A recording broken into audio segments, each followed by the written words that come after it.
Assalamu alaikum wa rahmatullahi wa barakatuh. Welcome to Friday Night Live with me, Hafiz Shaban. Inshallah, it's Friday the 4th of June, corresponding to the 23rd of Shawwal, 1442. As usual, we are broadcasting live to Luton on 105.1 FM. And of course, across our partner stations, including Sheffield Link FM, Peterborough, Salam, Derby, Nottingham, and for listeners anywhere else in the UK or internationally, you can tune in to us via Inspire FM website, via the Inspire FM app. We're also streaming live on Facebook via StreamYard, and last but not least, also we're on Facebook, YouTube, etc.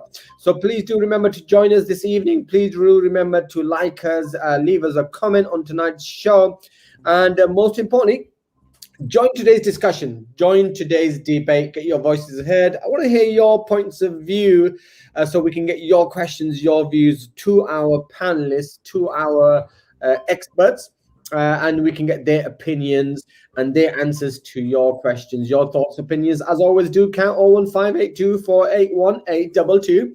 01582 481 822 0779 481 822 0779 481 And as usual, we are broadcasting live from our home studios. So any technical issues, we do apologize in advance.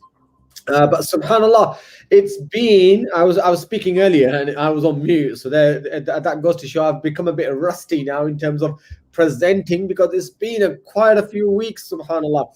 So we've had the month of Ramadan off, and now, like, as I said in the introduction, 23rd of Shawwal, which means another 3 weeks. So I've been on a very long break, alhamdulillah. Brother Abdul Akbar has been stepping in over the last couple of weeks. So Jazakallah khair to Brother Abdul Akbar, and Jazakallah khair to the team at Friday Night Live. But anyway, we're back, and I'm back, and we've got a fantastic show lined up for you. We're going to be speaking to Sheikh Haitham Al-Haddad very, very shortly, inshallah. I'm just waiting to hear confirmation that our guests have joined. We're going to be speaking to a number of other guests because we've got a number of stories lined up for you. I tell you what, we're going to be starting off with something for you to start thinking about, and something maybe some questions for you to start preparing for tonight's show, for tonight's panelists. We're going to be starting off with an explanation of the 18-degree rule for prayer in the summer. Now, it's a very interesting phenomenon. And I know a lot of people are discussing this and referencing this, but a lot of people also are a bit confused, don't know where this is coming from. What is the background to the 18-degree rule? When does it come in? And what problem is it trying to solve, right? So this is a typical issue or a topical issue that we often find with regards to the Isha prayer and the Fajr prayer starting times in the summer periods for northern cities of Europe, which are affected by a phenomenon called persistent twilight. So we're going to be discussing about this with Sheikh Haitham Al-Haddad, getting his expertise on this subject matter, and hopefully he'll be shedding some light on what is this 18-degree rule, what is the problem that it's trying to solve, and how do we actually use it. So tune in for that, inshallah. Don't go away. If you've got a question with regards to the Isha prayer timings, Fajr prayer timings in the summer months, then you know who to ask, inshallah. We're also going to be discussing halal pension schemes. Halal pension schemes. Now, a lot of you, I'm sure, have been offered a pension scheme at work, and a lot of them people sometimes refuse pension schemes, right? Refuse to join the pension schemes because there's no halal alternative. So we're going to be discussing with an expert with regards to the fact that, in fact, there's a legal opinion that employers must offer halal pension alternatives to their Muslim employees. So we're going to be exploring that. And in the second hour, inshallah, I did say to someone we're not going to be discussing Palestine directly, but we are perhaps going to be discussing Palestine directly or indirectly, because we're going to be asking the question, what should you do if your child is referred to the Prevent scheme for supporting Palestine in school? right? So what do you do if your child is referred to the prevent scheme? Now, the infamous prevent scheme, we're all familiar with that, right? And we've had a number of notorious and incredibly ridiculous, very scary, very unfortunate stories where innocent children have been referred to this so-called government anti-terrorism, anti-extremism, kind of a scheme by the name of prevent, for very innocent things. For example, a drawing that they may have, they may have done innocently, but it's been misconstrued to represent something completely far-fetched, right? So there's been ridiculous stories where really the children have and families have gone through this prevent scheme, right? Because they've been referred to it by schools for very, very innocent and completely, daily, and normal activities. And now the question is, what do you do if your child is referred to prevent again now because your child decides to go to school supporting Palestine, or wearing a badge which says Free Palestine, right? Or wearing the Palestinians, the colors, etc., etc. Now, there's been a lot of stories around that, right, where teachers have clamped down on people supporting and expressing their support for Palestine. So what's happening there? We're going to be discussing that, right? And last but not least, we're going to be discussing also what's happening within Palestine and the Israeli politics, because the Israeli politics are taking a bit of a turn, aren't they, at the moment? And we know there's a lot of effort that is going in, that is being mustered up to try to oust the Netanyahu government and to replace it with an equally almost right wing, alternative, right? So we're going to be discussing what's happening there and does it form any change, right? But anyway, that's the scheme of things. That's the lineup of stories that we're going to be covering this evening, inshallah ta'ala. So I'm hoping that the producers are going to confirm that I've got Sheikh Haytham Al Haddad for the first story very, very soon, because I can't see Sheikh Haytham in the studio, right? Maybe I'm not reading it well. Maybe I've been away too long, and therefore I'm missing something. But if we have Sheikh Haytham Al Haddad, please do confirm and let me know, inshallah. The first topic we're going to be covering is explanation of the 18-degree rule for prayer in the summer. And as I said, this is in particularly relevant and linked to the Isha Salah and the Fajr Salah, right? So that's what we're going to be discussing, inshallah. Don't go away. I'm here, 07779 481 01582 481 01582 is the number here in the studio for your SMS, WhatsApp messages, inshallah ta'ala, or if you want to call in directly to get involved, right? Okay, yep, okay, I'm trying to get, okay, so we're having a bit of problems. We're having a few technical problems trying to get connected to Sheikh Haytham Al Haddad. So with regards to, until we get Sheikh Haytham Al Haddad, let me actually introduce this topic to you, inshallah ta'ala. So let me introduce this topic. Bismillah ar-Rahman ar-Rahim.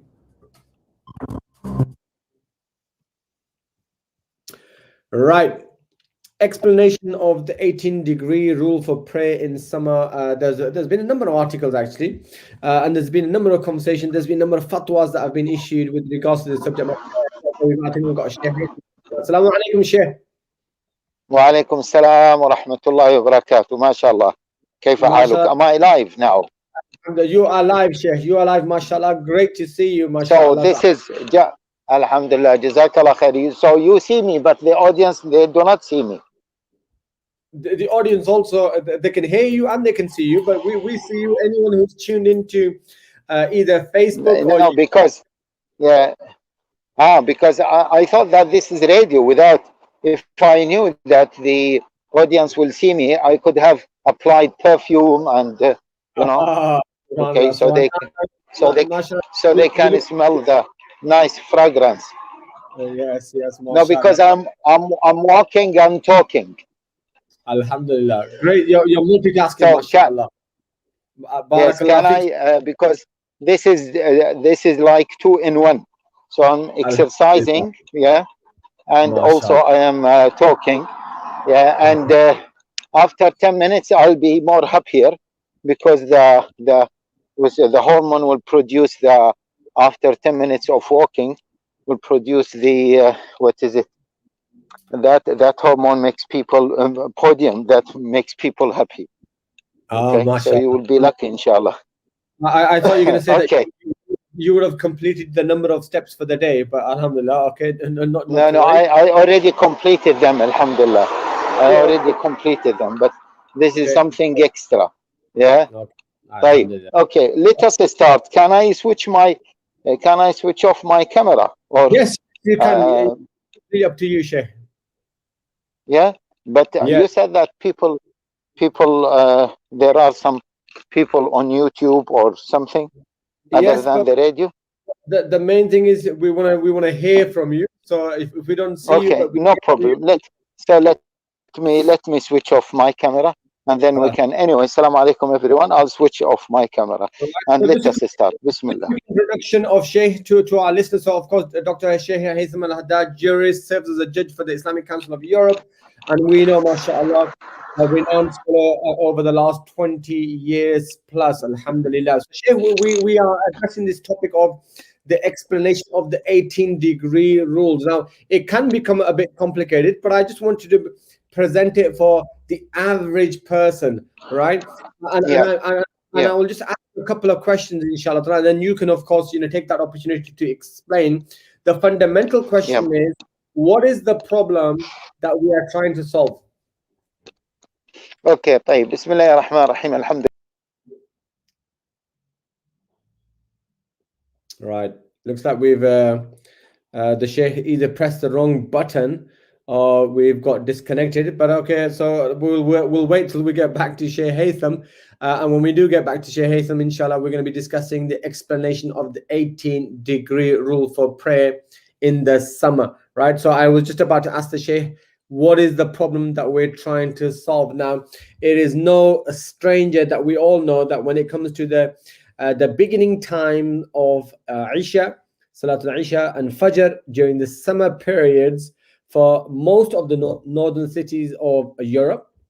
And for us here in Britain, we are affected by a phenomena which is known as the persistent twilight, right? When the physical signs for Isha and for Fajr are no longer appear, right, for a certain period of time. So, for example, when we want to pray Maghrib, it's very clear when we need to pray Maghrib. You don't necessarily have to look at your time. You know when it's getting dark and the sun is setting, it's time to pray Maghrib, right? You know when it's time to pray Zuhr generally or Asr because of the position of the sun, because of the length of the shadow, etc. There's indicators that tell you that the asbab or the cause for the prayer or the timing for the prayer has kicked in, and therefore we of course commence our prayer. Right, so now we've prayed Maghrib and now we're waiting for the time of Isha to appear. Now in the summer month, that is when this problem occurs, because what we find is that subhanallah, the twilight, what we find in the sky is that it is, the light, right, in the sky, the twilight in the sky, it remains, and you never get a complete kind of a dark, or it never really becomes night as such, right? And therefore there's this problem which is then determining the time of Isha. But inshallah ta'ala, it would have been we need to speak to the Shaykh, and the brothers are trying to connect with the Shaykh, inshallah. So as soon as we connect, we will start the conversation or resume the conversation again, inshallah. But there was another fatwa that I was reading from one of the European councils, European Muslim Council, and that is with regards to the British summer.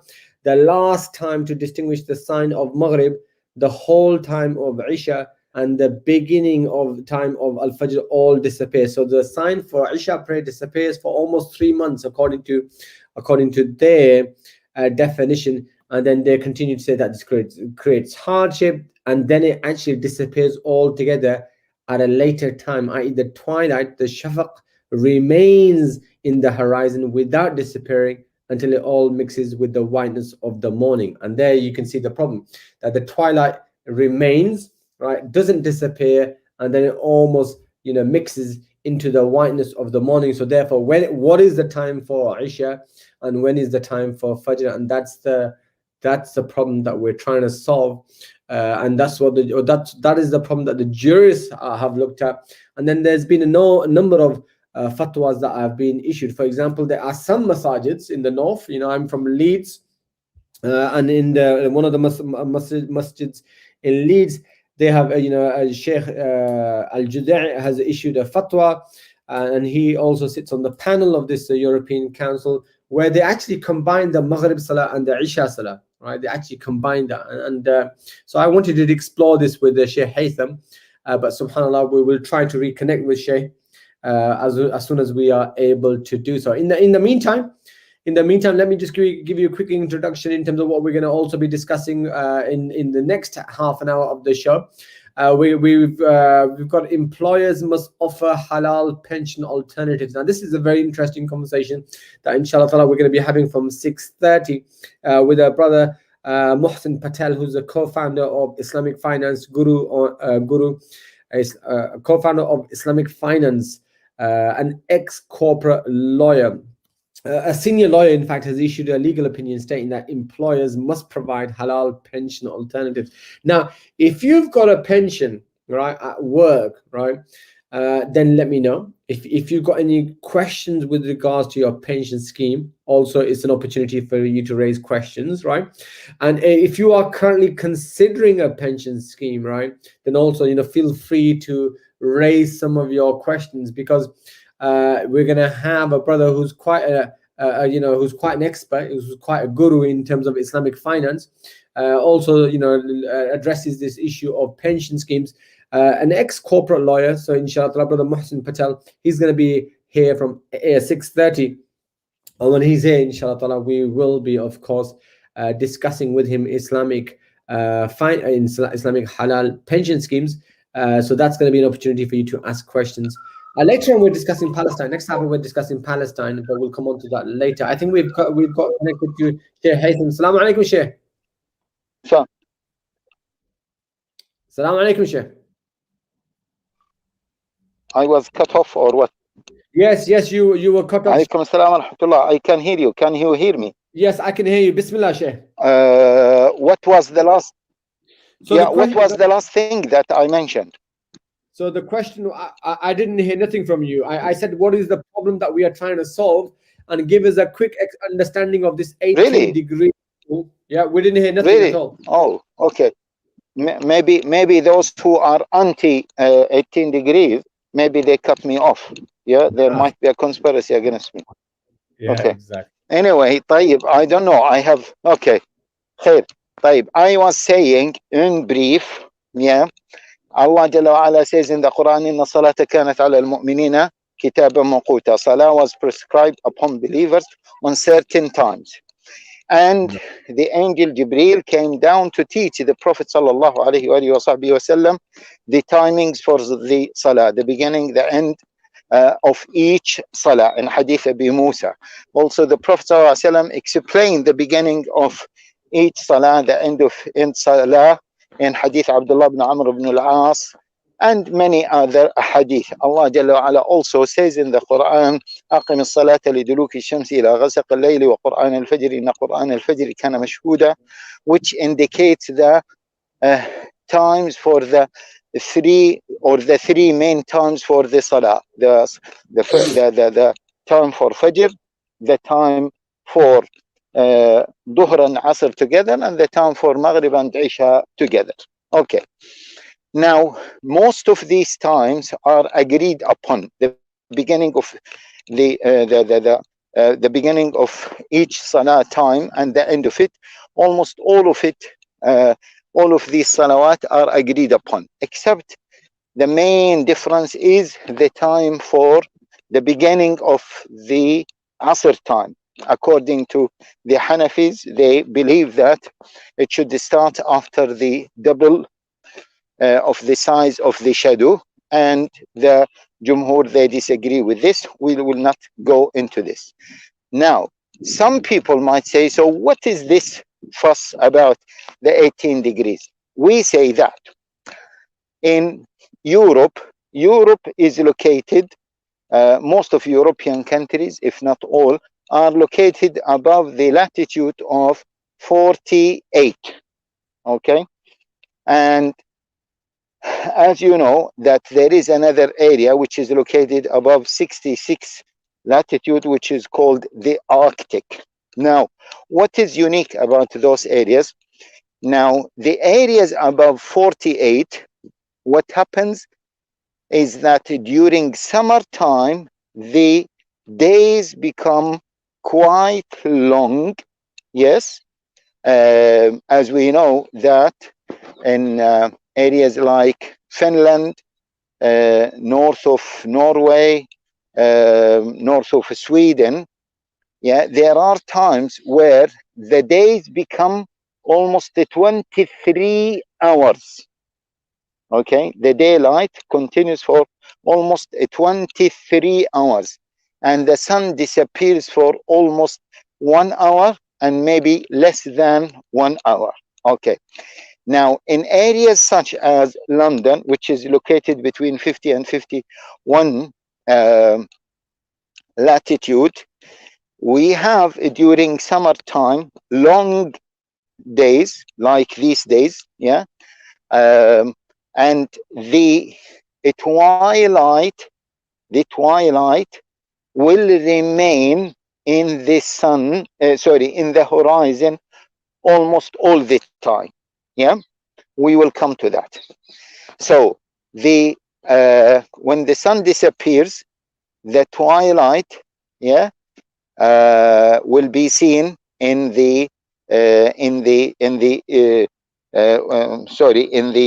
western side of the hemisphere, and then the twilight remains persistent until the Fajr time.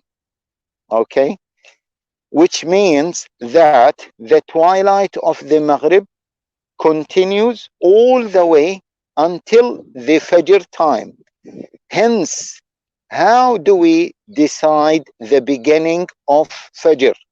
Because we all know that, as the Prophet ﷺ says, فصلى, or as he did, فصلى الصبح حين طلع الفجر. He prayed صبح, yeah, when the Fajr starts. And Allah Jalla wa Ala says, وَكُلُوا وَاشْرَبُوا حَتَّى يَتَبَيَّنَ لَكُمُ الْخَيْطُ الْأَبْيَضُ مِنَ الْخَيْطِ الْأَسْوَدِ مِنَ الْفَجْرِ. So this is the story that we are talking about. I hope that it is clear for the brothers what is the confusion in a very simple yet precise way. Now, okay, what is this idea of 18 degrees?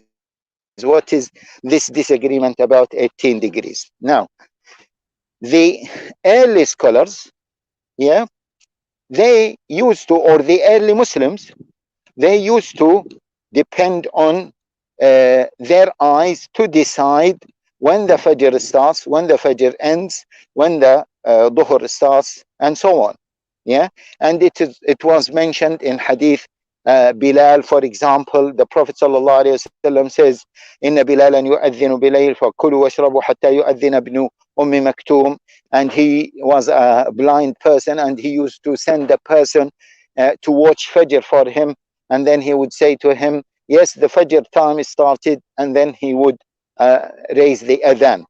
And also the Prophet ﷺ explained to us the difference between the white thread in the horizon and the horizontal whiteness in the sky. Okay, later on, Muslims in the third Hijrah century, the late Hijrah third, at the end of the third Hijrah century and the beginning of the fourth Hijrah century, they found out that the white thread, which is the first light that comes in the sky after complete darkness, yeah, that white thread appears when the sun is 18 degrees below the horizon. Okay, therefore they said, yes, that the Fajr time starts when the sun is 18 degrees below the horizon. They have observed that that white thread appears when the sun is 18 degrees below the horizon. They witness this. And then, okay, astronomy developed. More Muslim astronomers were there, and all of them confirmed that the first white thread in the eastern horizon appears when the sun is at 18 degrees below the horizon. That continued, okay? And the Ummah did not know of any opinion other than the 18 degrees as a start for Fajr. Also, it is the same degree for the end of the Maghrib time, which is the start of Isha. They might have slight differences between them regarding, is it 18 degrees below the horizon for the Isha time, or is it 17.5? Okay. When Muslims started to come to Europe in the last maybe we can say 60, 70 years, they want to decide for the Fajr time. The many Muslims who came to Europe at that time, they were not scholars.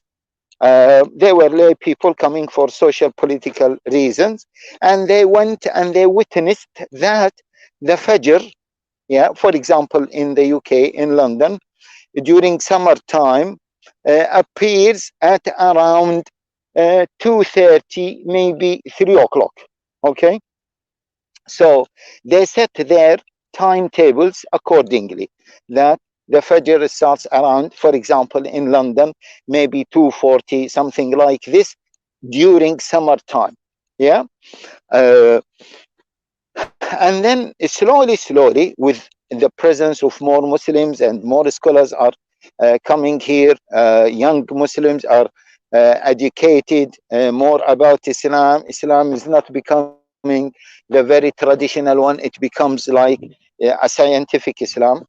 They started to see, oh, wait a minute, actually, 3 o'clock or 2 something for Fajr as a start of Fajr in summertime is quite late. Fajr starts before that. Okay, Fajr starts before that. And then they started to dig in the issue, and they found that, oh, most of these timetables are Right. not Right. based on scientific, not Right. based on scientific information. So Right. then they were digging more. Yeah, just let me just finish this point. They were digging more, and then they concluded that no, actually, the correct time for Fajr is what the Ummah has been using for centuries, which is the 18 degrees. Now, the Right. problem is if you calculate the time of Fajr at 18 degrees in summer, for example, in London, it will be around 1 o'clock. Okay. Yes. And then this dispute is started. Yeah. Do we follow the 18 degrees, or do we follow the other times that the early Muslims have started or have established? Yep. Okay. Okay. Alhamdulillah. So so So I this think is you've a summary. I'm not saying what is right, what is yes. wrong. Okay, No. but you can understood what is right, what is wrong. I just No. try to be an academic, okay, Yeah. presenting both Yes. views, and yeah. Yes. And Shay, Shay, would the same rule apply for trying to determine the time for Aisha in the summer months? Because I've read another opinion from the Islamic Council of Europe, Sheikh Al Juday, who and in that fatwa they say that the time for Aisha actually disappears. There is no time for, or at least the physical signs disappear, right? So I think what they're saying is the physical signs disappear, but what you're saying is behind the physical signs is the astronomical reality. That's the reality, isn't it? And that is that Yep. after the if you apply the 18-degree rule, then you can determine the time. Is that what we're saying? What are we saying for Isha at time then? Okay, see, if we apply the 18 degrees rule on Isha, there is Yeah. a problem. Okay, the problem is Right. we find that Isha, okay, the time for Isha, according to 18 degrees during summertime in Europe, will Yeah. start around 12 something. Right. Okay, Right. Yes. now this is problematic. Why Yes. this is problematic? Because first of all, it is too late. Yeah. Yeah. Okay, Yeah. too late, and that's why some scholars said, let us combine between Maghrib and Isha. Some other scholars said, let us have an estimation for the Yes. time of Yes. Isha. Yes. As we said, it is problematic because it is too late. Yes. Moreover, there is another technical problem with it, which Right. is this time, the time of Isha, actually starts after the middle of the night, which is the end of Isha, technically speaking, the end of Isha timing, Yeah. according to some scholars, and it is the end of the best time for Isha. So how come the beginning of Isha starts after the end of Isha? So this is another, yeah, technical problem. Yeah. Right. Okay. All right, Sheikh Jazakallah khairan. I think we've run out of time, but it would have been great to speak to you in a bit more detail around some of the other scenarios that we've got. But finally, very quickly before you go, what do you recommend then? I mean, okay, that as I said earlier, there are some massages that combine Maghrib and Isha during the summer months, right? There are other massages who estimate, right? The 18-degree rule applied means Fajr starts at 1 o'clock. I'll give you an example. Last week I went to, I was in Nottingham to my family's house, and they followed that rule, and we didn't sleep till 1 o'clock, and we prayed Fajr and went to sleep, right? But when I'm back in Luton, the Yeah. Fajr start until 4 o'clock, right? So it's quite Yeah. what do you advise? What do you Okay. recommend? Very Okay. finally. Okay. Okay. Yeah. Good.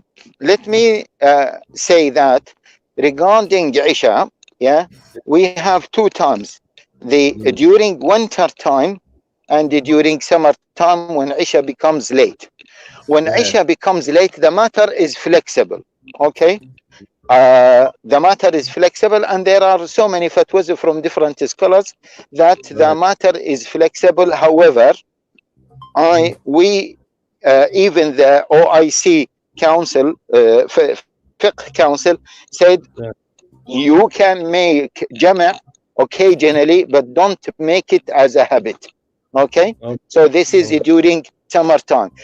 During winter time, I have to say, and please, brothers and sisters, please, masjid committees and imam, many masajid pray Isha before its due time. Okay, during winter time throughout the UK, unfortunately. Now, let me start and talk about Fajr. My Yeah. dear brothers and sisters, okay, the Ummah throughout history, even the contemporary scholars now, councils of fiqh now, except the European Council of Fatwa and Research, okay, but the other councils, they agreed that the beginning of Fajr is or should be calculated according to 18 degrees because this is the opinion the Ummah knew about. Okay, the Ummah did not know about any other opinion. And Right. therefore, to start Fajr according to any other time, for example, now, let me say it clearly. Yeah, Mm. let me say it clearly. These days, during June and July, okay, or beginning of July and end of May, the time for Fajr around 3 o'clock is wrong, is wrong, is wrong. Okay, Mm. and the correct time. This is not a matter of ijtihad. This is a matter of misunderstanding. The correct Mm. time throughout Europe is around 1 o'clock. In London, it is maybe 1 o'clock, yeah, plus or minus a few minutes. But the other timing, which is at 3 o'clock, it is not correct. It is wrong. Many people say, I want to pray tahajjud can I pray my tahajjud at 2 o'clock? We say at 2 o'clock, it is the time of Fajr started. What is worse than that is fasting. You cannot continue eating and drinking after the time of Fajr, as Allah Jalla wa'ala says, وَكُلُوا وَاشْرَبُوا حَتَّى يَتَبَيَّنَ لَكُمُ الْخَيْطُ الْأَبْيَضُ. The white thread appears at 18 degrees, and even during summertime, there is a scientific way of distinguishing the white thread in the eastern horizon. And therefore, I appeal, just a minute, let me just say this. I really appeal to the imams, and to the masjid committees to take this matter seriously, because the rest of the ummah, the rest of the musallin, they are just following them, and many masajid have got the time of Fajr wrongly. Yes. Okay. Jazakallah khair. Unfortunately, we've run out of time, but Jazakallah khair, Shaykh Haytham, for your time. I'm sure some of those comments and that discussion is going to generate a lot of conversation, inshallah, and we'll get a lot of comments coming through. But Jazakallah khair, Shaykh Haytham. Unfortunately, we've got to leave it there. Until next time, Assalamu alaikum wa rahmatullahi wa barakatuh. Right, listeners, that was Shaykh Haytham. We were discussing the 18-degree rule. Very interesting conversation. Hopefully, it's clarified a few points for me in my mind. If I'm going to be really honest, I think it may have actually raised more questions in the minds of a lot of my listeners. And that's because I was already researching it and I was already trying to understand it for myself. But if you've got questions, and if we've actually generated more questions and answers, then please get in touch with us and we'll try to clarify that. But I'll also point you towards the Islam 21C website. They've got a very detailed article, and that's the problem sometimes. It's very detailed, and it can become technical. So inshallah ta'ala, do refer to that article which explains the 18-degree rule timing and how that's applied and how it's been applied historically across the Islamic history. All right, let's move on, inshallah ta'ala. We've got the next topic that we're going to be discussing now. Let me go back to my notes and see what is the next topic. The next topic, inshallah, is a legal opinion that employers must offer halal pension alternatives. We're going to be speaking to Mohsin Patel, co-founder of Islamic Finance, an ex-corporate lawyer. I believe we've got brother Mohsin. Assalamu alaikum. Wa alaikum salam wa rahmatullah. How are you doing? Yeah, alhamdulillah, bro. How are you? Okay? Yeah, alhamdulillah. Not too bad. Enjoying the sunshine. Really? You got sunshine where you are, right? I've got a lot of. It's very dull and rain where I am, unfortunately. But anyway, alhamdulillah. Yeah. Anyway, alhamdulillah. Welcome to Friday Night Live. Welcome to Inspire FM. Great to have you, inshallah. I've got here a very one-liner bio for you, which is co-founder of Islamic Finance and ex-corporate lawyer, which alhamdulillah, I'm sure you're very, very competent to answer some of the questions around the pension schemes. Now, a lot of our listeners, obviously professionals working in the city, myself working in the city. I mean, I've never touched a pension scheme. That's primarily because I've been contracting and freelancing primarily. But let us start off with giving us and our listeners a dummy's guide in terms of pension schemes, very succinctly and concisely. What are pension schemes, and what's this concept of a halal pension versus a haram pension? Yeah, sure. Jazakallah khair, and assalamu alaikum to all the listeners. So yeah, like really simply, pensions are one of those boring topics that nobody wants to talk about, but actually, if you do the numbers, we're talking about billions of pounds. And the reason we at Islamic Finance Guru are very keen on shedding light on this issue is because if we don't do it right, then it's costing us as a community billions of pounds. So we need to get it right. So really simply, what are pensions? Most people will be familiar with workplace pensions nowadays because employers are legally obliged to offer them. And the basic concept is that if you give a bit of money from your salary and you put it into a pension pot, then your employer is legally obliged to also put a bit of money in. and there are legal minimums that an employer has to give. But generally speaking, for a whole load of employers out there, particularly the ones that are bigger corporates in the city and what have you, they will actually give above and beyond the minimum. So the statutory minimum that an employer would put in is 3%, but often you'll see employers putting in like 6, 7, 8, 9, and above that as well, because it's seen as part of the package. And as Muslims, we obviously, when it comes to finances, we've always got the question of is this halal or not? And pensions are no different. And I think because pensions, like, people think they're complicated, so a lot of Muslims, they are complicated. But let me just stop you there, Mohsin. All right, so you've given me the framework. You put a bit of money in, the employer puts a bit more money in. Then what happens to that money? So this is where it gets interesting. So most people, like, they stop thinking about it at that point. And what actually happens with a pension is it's like any investment, right? So money goes into a pot, and usually, if you're with an employer or whatever, they'll have a pension scheme with a big provider. So somebody like Aviva or Scottish Widows or somebody like that. Yeah. And those guys they'll take all this money. They're the administrator, and they'll invest that money for you. And you, as like an individual, you'll have your login and all that kind of fancy stuff. But generally speaking, you don't really touch it, because all you care about is, oh, what's the figure being deducted from my gross salary every month? Oh, that's gone in. Happy days. I know my employee is putting some money in and everything's hunky-dory. But what we found is that, I think Muslims are basically in two broad categories. So you got one category of Muslim who they don't really understand what happens, and out of caution, they opt out of their pension.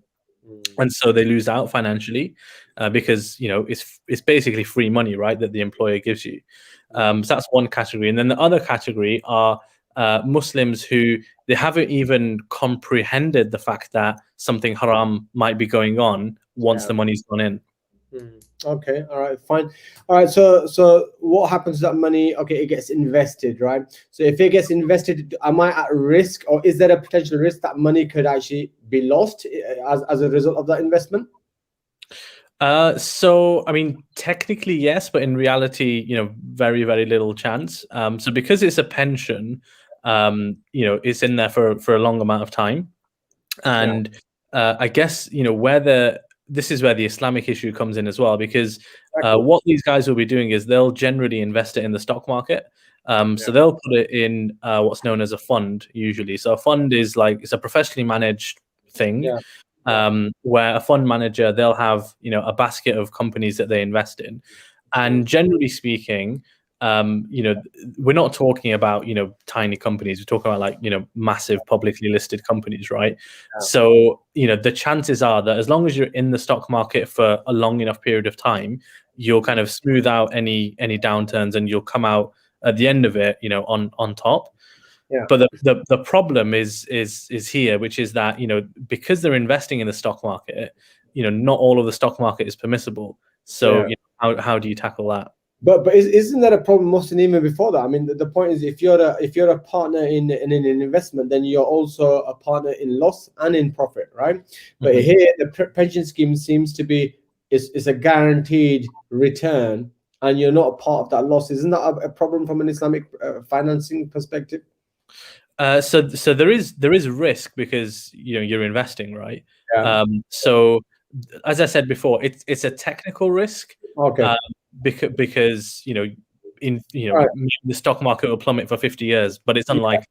All right, fine. All right, so let's move on. All right, so now we're investing.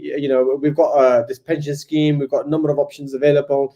All right, perhaps I didn't think about it as diligently as I should have, but now we're raising this question, right, of a halal pension scheme, right? I.e., that being able to have an opportunity to invest in a halal pension scheme, right? So what's driving that, and what are the options? Yeah, so I mean, this is where it gets a bit problematic for Muslims, because in essence, what you're looking for if you're investing on the stock market as a Muslim is you've basically got two options. One, you can invest in companies like individually, i.e., I'm going to choose to invest in, for example, like BT or whatever, and I'm going to research it and I'm going to make sure it's halal. If you're in a standard workplace pension, you can't really do that. You just kind of hand it over to Scottish Widows or whoever it is, and they'll put it in a fund.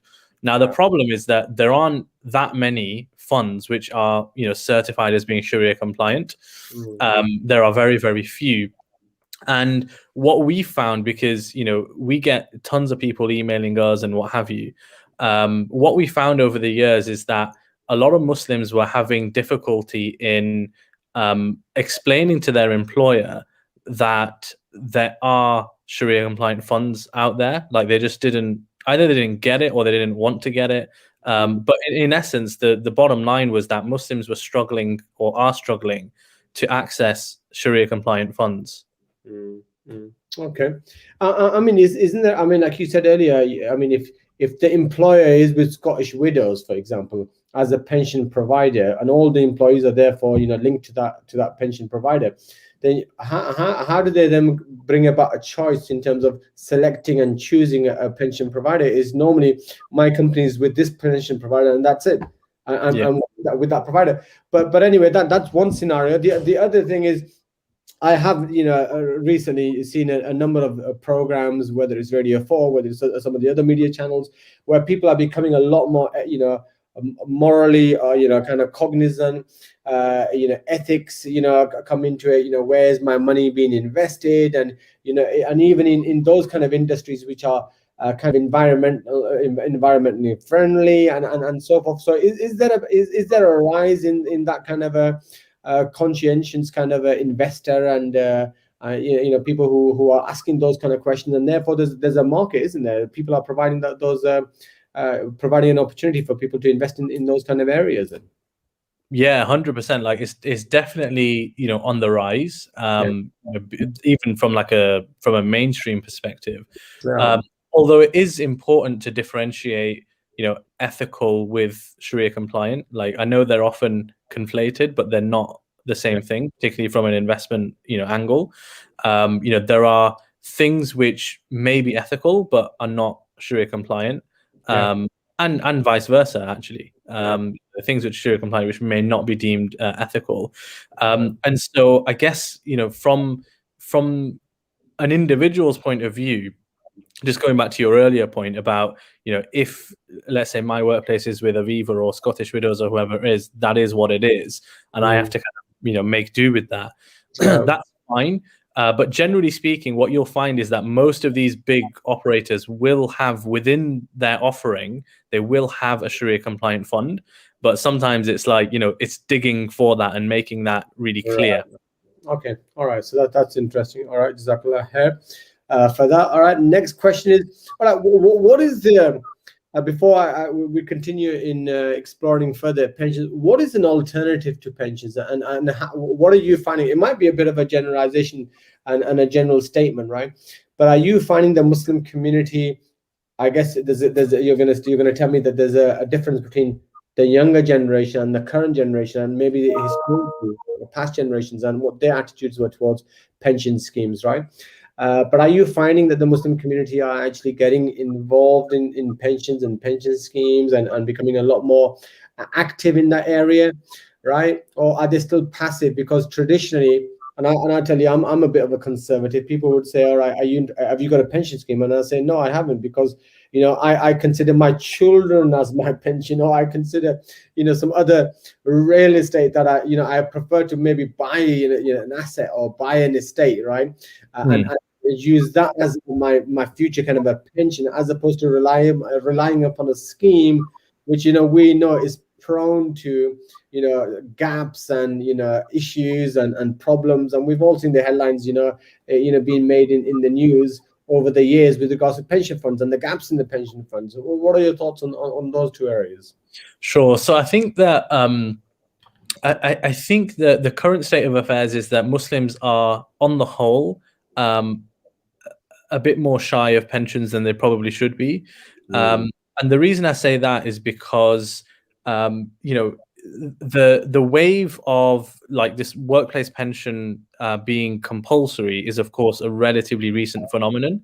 So this idea of essentially, getting free money from your employer is one which is relatively new. So it's a kind of apples and oranges comparison, and you have to take it, for what it is now. But if you think about it this way, like if you let's just use some round numbers here. So if you're putting in 50 quid a month into your pension, and your employer is putting in I don't know, let's say £30, that return, that's effectively your return on investment in many ways. Like you're gaining that much more in your investment, even like straight off the bat, and it's basically impossible to replicate that return. Even if you were to invest your initial £50 in something, like if you were to invest 50 quid, where are you going to get that £30 return? So like straight off the bat, you're making money just because of the employer contribution. And then on top of that, because you're investing it for many years, the chances are that your pot is going to grow. And the most sensible way of investing is just to do regular investment, especially in the stock market, which the data suggests that it over time, there's never been a 20-year period where the stock market has finished lower than it started at that 20-year period. So chances are that if you stay in the stock market long enough, you'll come out on top. And so I guess where I'm driving here is that because there has been, I guess, like a historical reticence and I guess just a lack of education around it, that's where Muslims have lost out. But what we're really keen for Muslims to do is actually grab this by the neck, as it were, and actually take a bit of time to understand it, understand what your options are, and get benefit from it. Because at the end of the day, if we financially as a community are gonna up our game, then we need to be savvy about this stuff. All right, and this senior lawyer Paul Newman, QC of Wilberforce Chambers, right? I don't know if you read the article, right? You probably are familiar with it. Issuing a legal opinion that employers must provide halal pension alternatives. You're saying it's a case of actually looking for it, as opposed to them actually providing it to you or really showcasing it. Is that what you're saying? So I guess what I'm saying is that look, the reason we asked Paul to produce this opinion is because he's a highly respected QC, and what we were finding is that when Muslims were going to their employers, asking about Sharia compliant options, they either don't have a clue about this whole area, and it's not malicious, it's just that they're ignorant about it and they need to be educated about it. But in some instances, it's actually that employers actively refused because they weren't with a Scottish Widows or whoever it was, and there wasn't necessarily a Sharia compliant option in the offering that they had. So it's not necessarily that every workplace pension provider has a Sharia compliant option. It's possible that it isn't. And the reason we've spent so much money on this opinion and made it publicly available for absolutely for free is because we want to give the tools for Muslims to be able to go to if they're getting pushback, to be able to go to their HR and say, look, here's an opinion from a highly respected QC that suggests that what you're doing is actually against the law. That should be an interesting conversation with HR after that.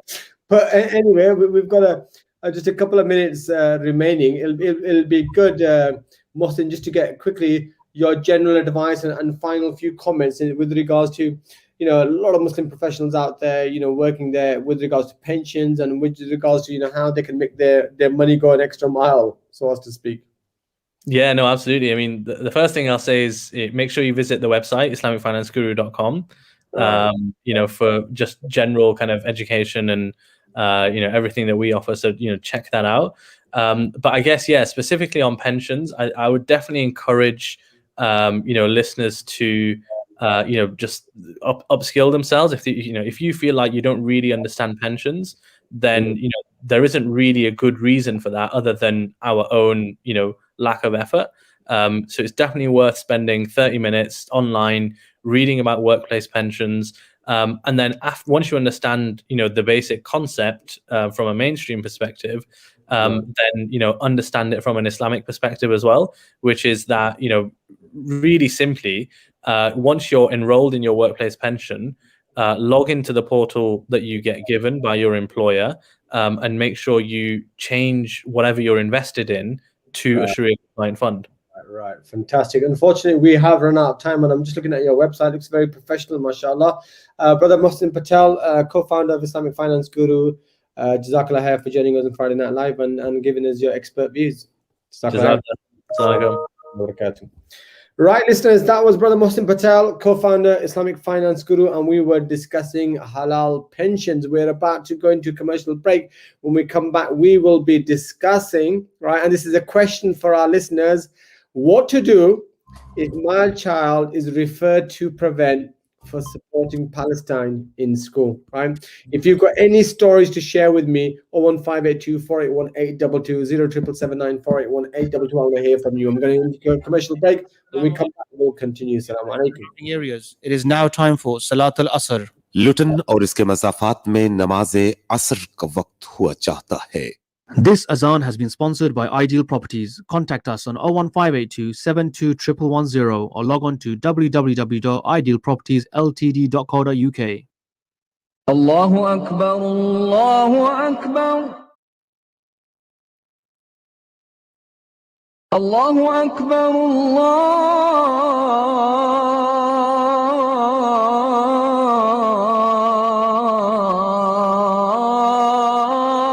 Akbar.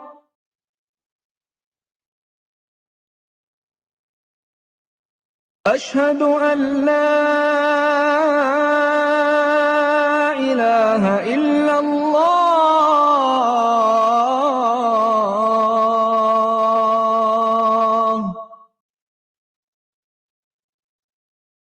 أشهد أن لا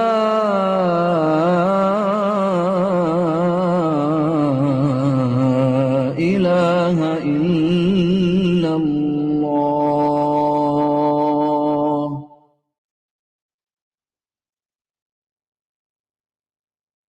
أشهد أن محمدًا رسول الله.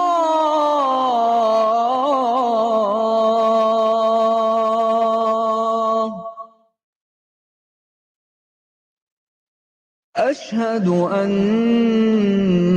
محمدًا رسول الله.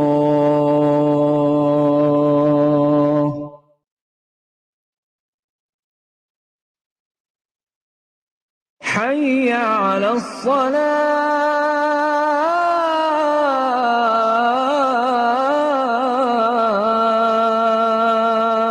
الصلاة. حي على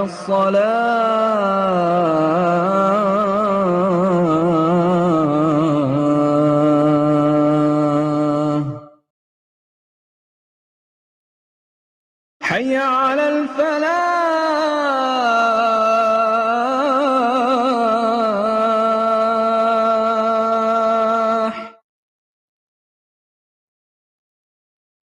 حي على الفلاح.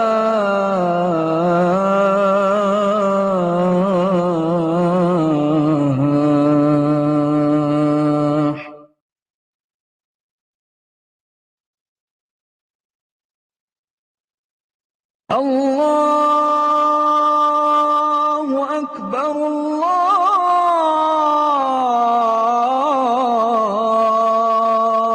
الله أكبر. لا إله إلا الله.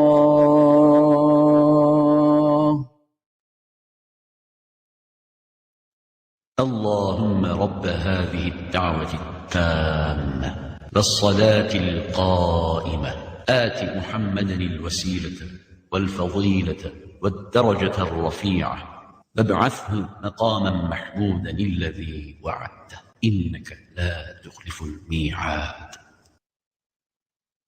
Would you like to sponsor the Azan? If so, give us a call on 01582 481 810 or email us on info@inspirefm.org.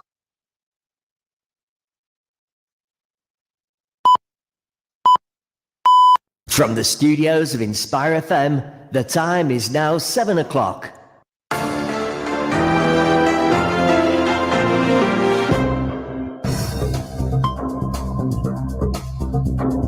Assalamu alaikum wa rahmatullahi wa barakatuh. Welcome back to Friday Night Live with me, Hafiz Shaban, on Friday the 4th of June 2021, corresponding to the 23rd of Shawwal. We are, of course, broadcasting live from Inspire FM, 105.1 FM to the good people of Luton and surrounding areas. Just to remind you that we are, of course, broadcasting on all social media platforms, including the Inspire FM app, website, Facebook, YouTube. Do remember to like us, leave your comments on tonight's show, and also try to get involved in tonight's discussion and debate conversation. 01582 481822, 01582 481822. 0779 481822, 0779 481822 is the number for your social media messages, for your SMS, WhatsApp messages, inshallah. We are continuing into the next hour of the show. We've got a couple of topics to discuss, all around the topic of Palestine and the case of Palestine, inshallah. We're going to be discussing that very, very shortly. But we have had some comments and questions on the social media platforms asking where can I get an 18-degree timetable for Salah for Luton, and we have responded to that. You can get an 18-degree timetable for Salah on Islam21c.com's website, prayer times calculator, inshallah. That was an interesting conversation, but unfortunately we didn't quite have the time with the Sheikh to actually expand upon it and go into its detail, because there was a lot more to discuss further. And then we were discussing, of course, halal pensions. Now, if you've got a pension, right, then, get in touch. Let us know your thoughts. Have you got a halal pension? All right. Have you actually investigated, queried with regards to your pension? Where is that pension fund being invested, right? Is that something that's occurred to on your mind, right? So perhaps it's something that you want to think about, right, and ask the question, because it was a very interesting conversation with Brother Mohsin, who was giving us his perspective on things. And in fact, they managed to get a legal opinion for a very reputable QC that employers actually must offer halal pension alternatives, right? So it's worth actually having that conversation with your HR with regards offering a halal pension alternative if you've got a pension scheme already. Anyway, we're going to be moving on to our next topic, and our next topic is on this topic of Palestine. On this topic of Palestine, right? And subhanAllah, the headlines, I've seen a couple of headlines, and it's worth sharing them, is what to do if my child is referred to prevent for supporting Palestine in school. Now, CAGE have issued some guidelines, right? And also the Islamic Human Rights Commission, right? They've also been writing to the schools. So everyone's getting very busy writing to the schools, and it seems that the schools have become a center point of political activism, whether they like it or they don't like it, right? Anyway, because look, there's been a number of complaints from many parents that their children have been reprimanded at school. So what we've seen is that children have been going to school, to college, with Free Palestine, badges, displaying a Palestinian flag and the likes. And we've had some incredible kind of responses from some of the schools. Some teachers have openly warned that such slogans could incite violence, right, as grounds for their suppression, right? And it's quite incredible. But Islamic Human Rights Commission has called on the schools to resist such pressures, because children's freedom of expression is protected under international and national human rights law, right? To get it a bit more complicated and a bit more exciting and a bit more spicy, Secretary of State for Education Gavin Williamson has also been writing to the head teachers, saying that schools should not present materials in a politically biased or one-sided way. And interestingly, Islamic Human Rights Commission points out, yet he goes around promoting pro-Israeli organizations. Well, it's an ongoing saga, isn't it? Very interesting. Schools can become political when it serves certain political agendas, but of course they can't be political when it comes to serving others. Anyway, let's speak to some experts. Let me stop talking and speak to some experts. We've got a sister, Dr. Layla, who is the director and senior caseworker at Prevent Watch. I'm sure she'll be able to share a lot more stories, interesting stories with us, and an organization that provides free information and supports those impacted by Prevent Duty. Prevent Watch have supported nearly 600 individuals to date and work with a number of lawyers, academics, and journalists in order to assist those who have been impacted by Prevent. So on that note, Dr. Layla, assalamu alaikum, and welcome to Friday Night Live, and welcome to Inspire FM. Walaikum salam. Thank you for having me on. Yeah, no, you're welcome. You just heard me, Jazakallah for your patience over the last couple of minutes, just kind of giving a bit of a background, a context to what's been happening. And you know, there's been a lot of headlines, hasn't there, over the last couple of weeks, as the passions, of course, have been raised on the topic of Palestine. And understandably, you know, a lot of people have decided to show their support for Palestine businesses. I'm actually based in Luton. I was out in the Luton Bury Park community earlier. A lot of Muslim businesses, all, you know, displaying the Free Palestine logo, Palestinian flag, etc. So people are really trying to show their support for the Palestinian people and for the Palestinian cause. And that also extends to children. It also extends to students.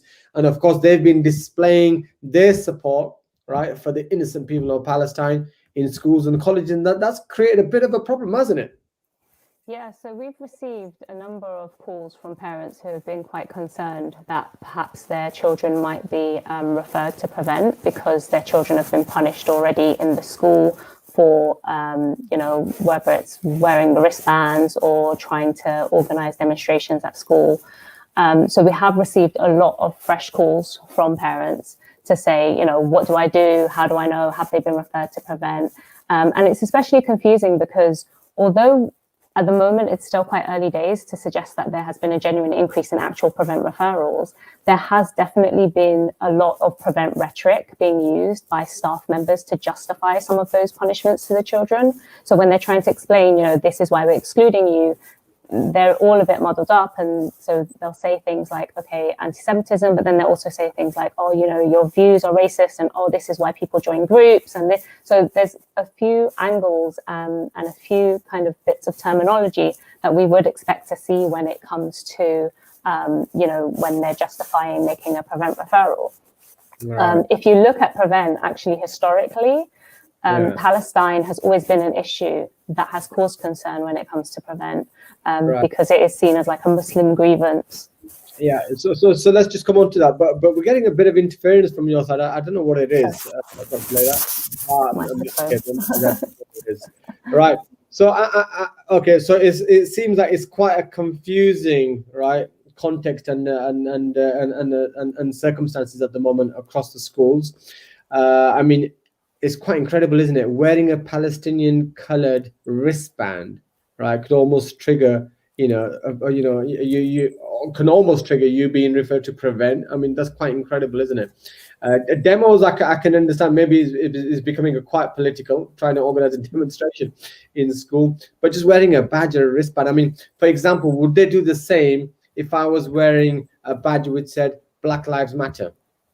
Right. So this is the thing with the wristband. Actually, it was a case from Luton a few years ago where a student was actually questioned by counterterrorism officers under the guise of Prevent for simply that, for wearing a wristband.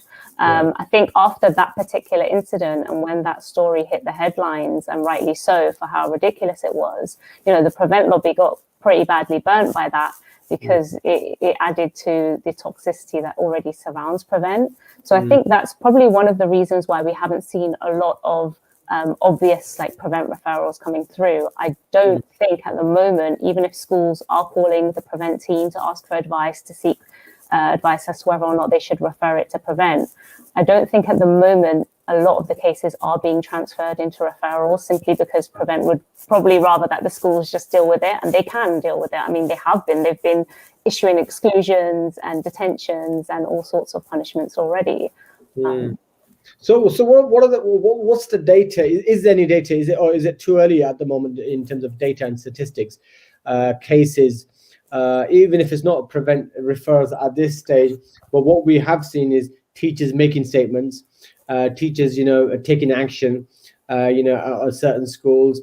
Has that kind of pacified, and has it kind of settled down at the moment, or is it still quite active? And what are we seeing? Because it's not a case of, I guess, it just settling down and becoming passive, because it's a more of an issue of principle here, isn't it? Surely. So in terms of statistics and data, there have been hundreds of cases. So at least 200 cases that have come in, be it via ourselves at Prevent Watch or some of the other organizations that have come together to take on some of these calls and concerns. So we know there's been hundreds, and we know that a lot of them are around, this particular issue of people being more active now, a lot of our children being more active now when it comes to being pro-Palestine. So it's interesting to see that the Education Secretary put out that letter to all the head teachers to say, I want you to escalate anything to do with anti-Semitism, and completely ignored a lot of the Islamophobic incidences that are occurring up and down the country as a result of this fresh wave of activism.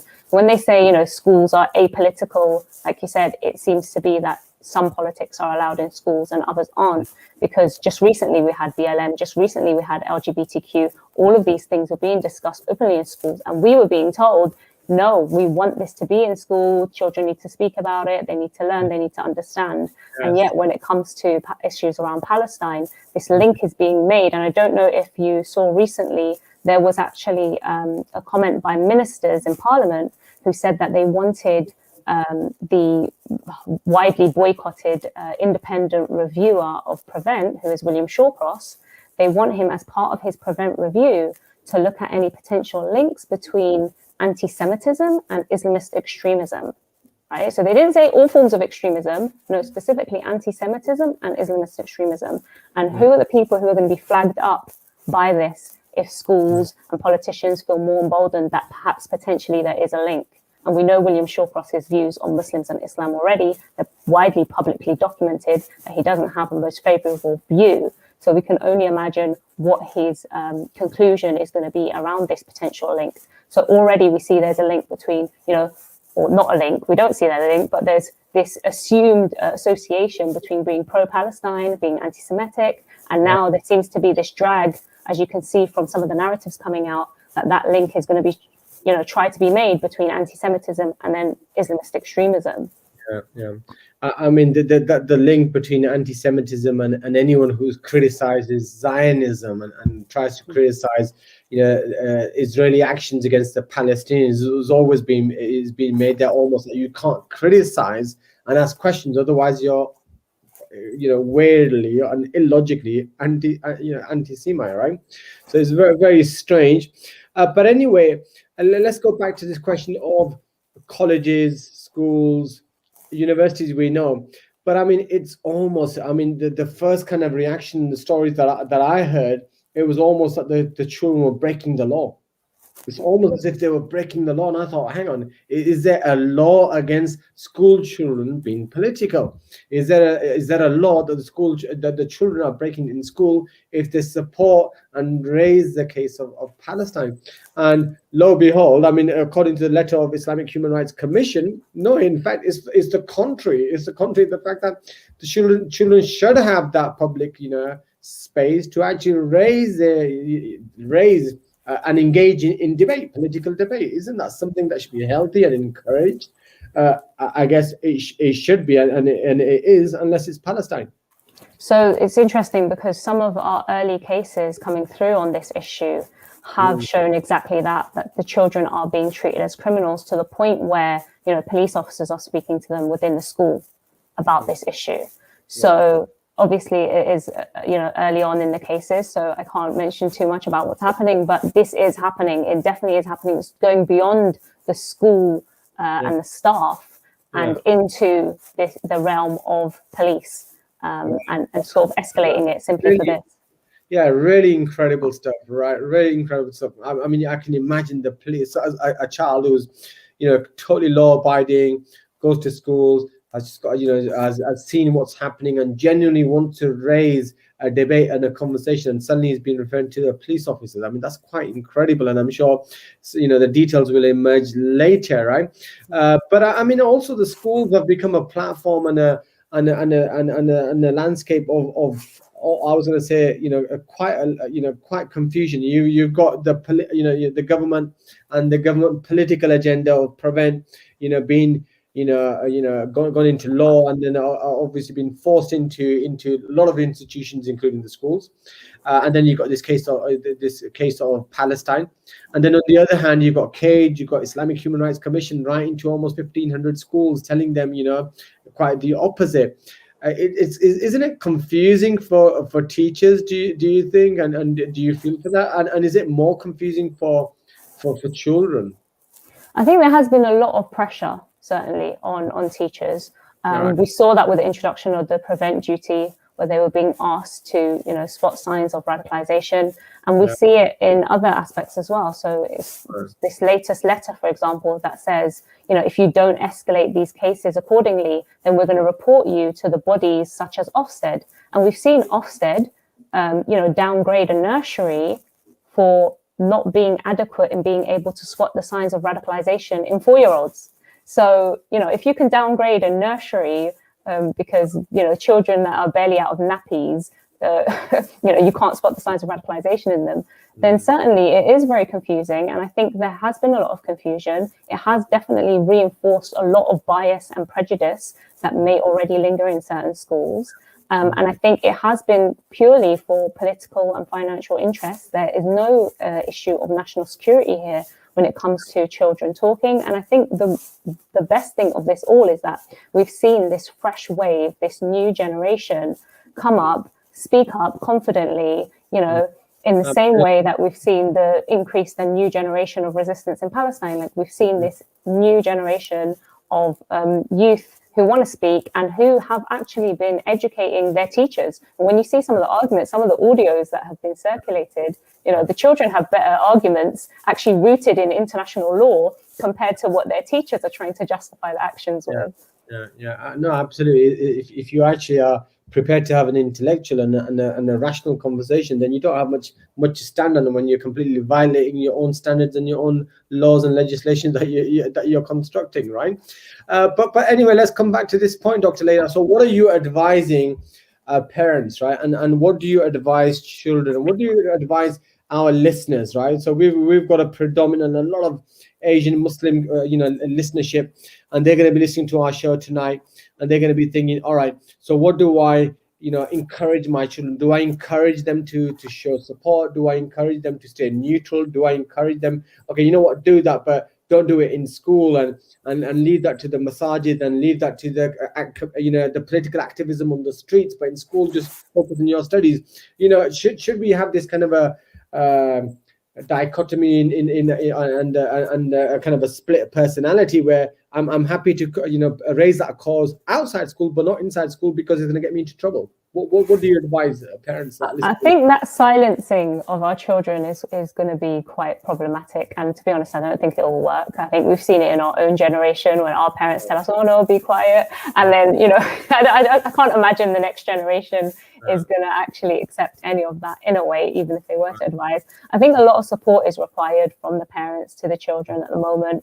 There have been a lot of incidences last week and the week before. Obviously, this week has been half term for so many people. And so I think a lot of fresh calls will come in next week. I think each case is very, very different. Not every case is a prevent referral. And even if it's not a prevent referral and there are things going on in school, again, each case is very different. I would suggest if you do feel it has got something to do with prevent, call Prevent Watch. We can advise you, but it is very case specific. I think, you need to get as much information as you possibly can, and just maybe make them aware and prepared that if they are spoken to at school and they haven't actually broken any rules or policies, that, you know, they also need to be aware of certain things, of who they can or shouldn't be speaking to, and to make sure that they're relaying that information back to their parents so their parents can support them, rather than living this double life where they do one thing at school, parents have no idea, they can't really fully support, they can't really challenge the teachers or schools about what's happening. So yeah, I think that really is it in a nutshell. And I think also to challenge the schools in terms of what they're going to do with the latest letter that's gone out to head teachers, you know, that went out at the beginning of the week or at the end of last week. So, you know, challenge the schools. What are you going to do? And what kind of material are you going to bring into the school? What kind of third parties are you going to bring into the school to try and teach our children, you know, both sides of the story, as they're saying? Because some of the people that some of the organizations they're recommending, you know, they do have a reputation, and the information is there, it's publicly available. It's been circulating so far in terms of, you know, certain organizations that schools are being encouraged to participate with, and to bring forward to our children to speak to them. So I think the parents need to ask, you know, are you going to bring people in? Who are they going to be? You know, how have you selected them? And how are they going to respond to any incidences that occur, whether that's Islamophobic incidences or otherwise, and maybe take a proactive lead. Yeah, exactly. I mean, my next question is almost linked to your last word of your last comment, which is Islamophobia. I mean, it'd be interesting to see what the schools are actually doing with regards to Islamophobia. Now, anti-Semitism is, of course, a genuine issue, and it's something that needs to be acknowledged. And, you know, whilst we're raising the case for Palestine, you know, it doesn't mean that we're being anti-Semitic, right? And of course, we need to educate our children that the problem and the issue is not Judaism, is not the Jewish people, right? We have no problem with the Jewish people. We have no problem with the Jewish faith. And that needs to be said very categorically. And now, I mean, let's be fair and honest. You know, when I was a child, when I was at school, I was quite naive, right? Sometimes your passions can take over, right? And can take, the emotions can take the better of you just because you're a child, right? And just because you're very emotional, you're young, you're 15, 16, 17, and you've seen, you know, what's happening, and you can become a bit emotional, and sometimes we can say stupid things, right? And things perhaps we don't really mean. So I think it's about also educating our children, educating our youngsters, and making sure that they understand what is even when we're talking about Palestine, what is the Palestinian issue? What is the Palestinian problem, right? Where did it come from? You know, who are the political players behind it, and what was the agenda behind it, versus the Jewish people or Judaism, and that Islam has never had a problem with the Jewish people or with Judaism. In fact, the Jews historically took shelter and lived with Muslims under the Islamic Ottoman Empire or the Caliphate historically. So that's also a quite a key piece of advice that we need to be giving to our parents and our children, right? Definitely. I think a lot of people are afraid, and have been for a number of years, because they feel like they're living in such a securitized environment, to speak and to teach their children Islam. And actually that kind of backfires, because they think, oh, I won't teach you too much, and don't say this and don't say that, and be very, very careful. And they think that's going to help, and that's going to prevent them from being, you know, referred to prevent. But actually sometimes that backfires, because then, like you said, you know, sometimes the children are a bit confused themselves, and they're not really sure because they haven't been taught what we're supposed to know as Muslims and what Islam teaches us. So I think, yeah, definitely there needs to be that education as well at home, and make sure that children appreciate that, you know, they can actually speak quite freely about what it is that, you know, our faith inspires us to do. All right, alhamdulillah. All right, we've got about a minute and a half to go, inshallah. So whilst we're here, why don't we have a quick update from Prevent Watch, as it is? You know, what is the latest with Prevent as it stands? You know, there's supposed to be this review that's taking place. I know the Muslim organizations have been boycotting it and have pledged to boycott. What is the latest, Dr. Miller? So at the moment, it's still going ahead in terms of the review, still going ahead. William Shawcross is still the independent, or so-called independent reviewer. Over 500 organizations and individuals have committed to boycotting that review. I know many other academics and individuals will be boycotting that review as well, because it just doesn't have any credibility. The scope of the review is very narrow, And essentially, we feel it's just going to be another rubber stamping exercise, especially if you look at the objectives of what the Home Office has actually written about what they want from this review. It looks like it's just going to be another rubber stamping exercise for the next sort of few years for Prevent to carry on going and maybe even expand. Every other time it's been reviewed, this isn't the first time, every other time it's been reviewed, it has been expanded. You know, it was initially for Muslims, very targeted on Muslims. Then it became, you know, targeting other communities as well. Initially, it was looking at violent extremism, then it was non-violent extremism, then it was ideological, and then it was non-ideological. So it has always expanded each time. And we think that that's probably going to be the case this time around as well. We haven't been participating, and we don't have any intention on participating in the review. I don't see how any legitimate review can happen without considering all the harms that have been documented for over a decade now on Prevent, and especially without the voices of those clients, the voices of the people who have been impacted. Right. Dr. Layla, Jazakallah, thank you very much for your time. Unfortunately, we have run out of time. Great speaking to you. Thank you very much. Jazakallah khair. Thank you. Right, listeners, that was Dr. Layla, mashallah, the director and senior caseworker at Prevent Watch, giving us a fantastic update and an expert view with regards to our children and kind of political activism within the school setup, right? So that was very, very interesting. Let me know as a parent if you've got concerns, what your thoughts are with regards to the conversation that we've just had right now, inshallah. And if you've got any questions, come back to us. We're going to go into a commercial break. When we come back, inshallah, we're going to be continuing our conversation around Palestine, but more on the right-wing Israeli politics. Don't go away. Until then, assalamu alaikum. This program will continue after the break. Continue listening to Inspire FM. Inspire FM. Inspire 105.1 FM.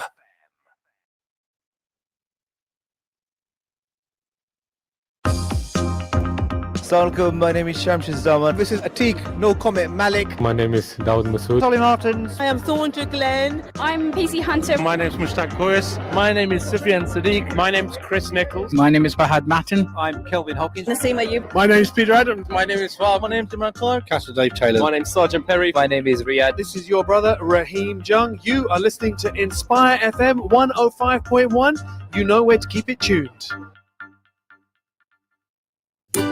Colour Tiles Wholesale and Outlet, the wall and floor porcelain tile specialist, is now open to the public. Visit the showroom to view the huge choice of tiles for your walls and floors for inside and outdoor. There are always excellent deals, including right now, Colour Tiles opening offers of up to 50% off. So drop into the Colour Tiles showroom at 79 Arundel Road, Luton, LU4 8DY. Call 07985 732 550 or find Colour Tiles Outlet on Facebook and Google. Attention for landlords, क्या आप चाहते हैं कि आपकी property जल्द से जल्द किराए पर लग जाए और आपकी प्रॉपर्टी की 100% देखभाल के साथ साथ किराया भी पर वक्त मिले? तो मैरीगोल्ड रेजिडेंशियल से राब्ता कीजिए। मैरीगोल्ड रेजिडेंशियल अब प्रॉपर्टी की खरीदो फरोख्त का काम भी करते हैं। अगर आप अपनी प्रॉपर्टी रेंट पर खरीदना या बेचना चाहते हैं तो आज ही फोन कीजिए 01582 617 617 251 Dunstable Road, Luton. Terms and conditions apply.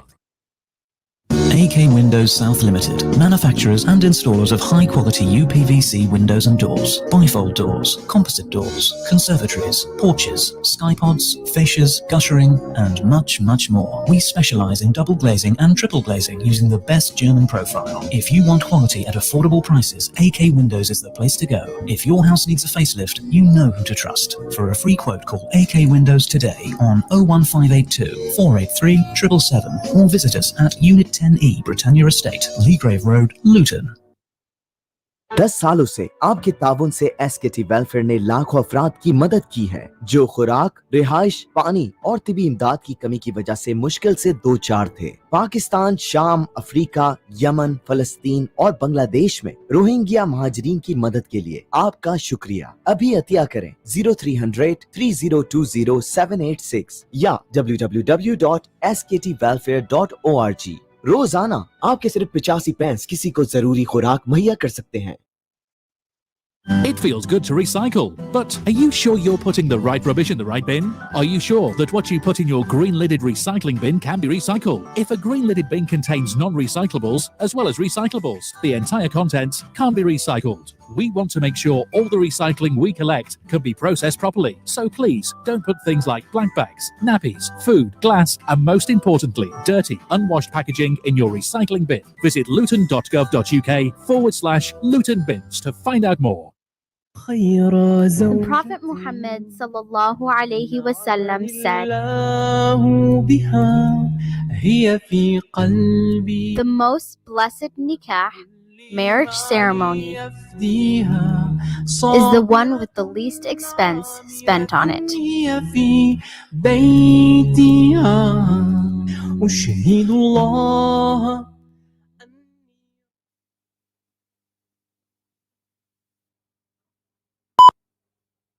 From the studios of Inspire FM, the time is now 7:30.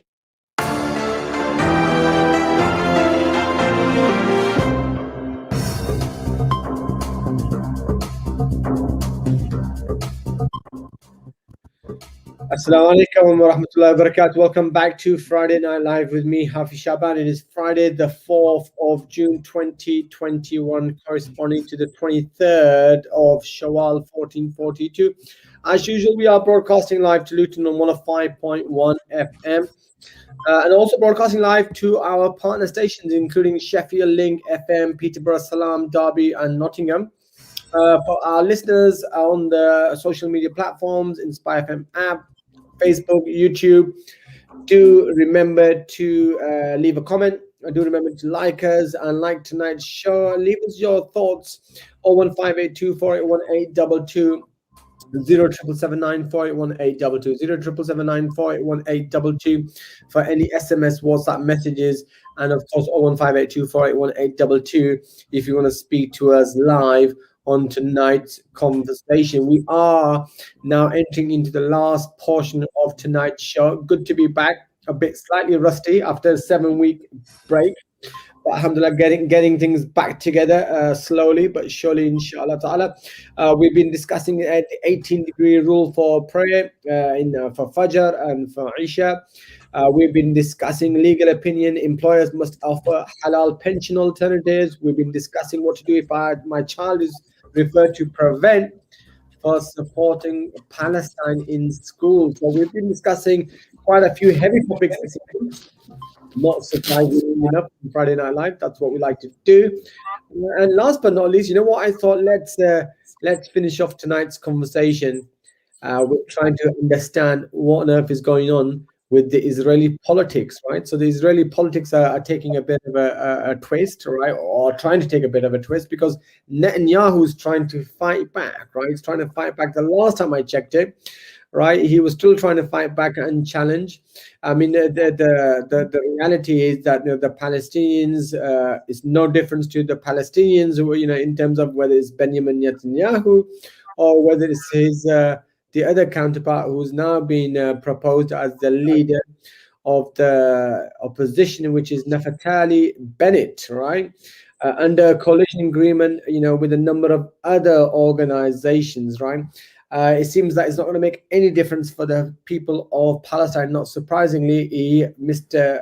Naftali Bennett has also got a track record. In fact, he was a leader of a settler movement not too long ago. But anyway, let's speak to someone who knows a bit more about this subject matter than I do. Brother Shukri, I think we're going to be Brother Shukri Uthman, who is a British citizen of Palestinian origin.